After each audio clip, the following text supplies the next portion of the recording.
Hello দিয়ার, আসসালামু আলাইকুম। আশা করি সবাই ভালো আছেন, সুস্থ আছেন। আপনারা জানেন সাম্প্রতিক অপু ভাই আর ওমর ভাইয়ের মধ্যে ঝামেলা চলছে।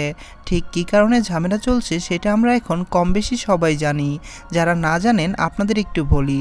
অপু ভাই একটা ভিডিও বানিয়েছিল 2025 সালে নিজেকে পরিবর্তন করবে, আর ওমর ভাই তাকে ডেডিকেট করে কিছু না বললেও এই ভিডিওটি বানিয়েছিলেন।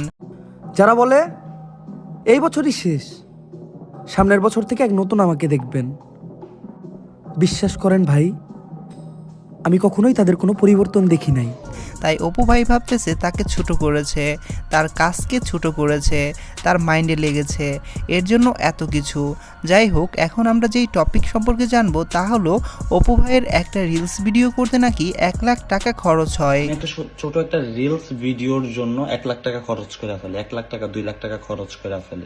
আসলে ভিডিও করতে খরচ হয় নাকি তাকে দিয়ে কেউ প্রমোশনাল ভিডিও মেক করাতে চাইলে তাকে 1 লক্ষ টাকা দিতে হয়, বিষয়টি আমি ঠিক বুঝিনি।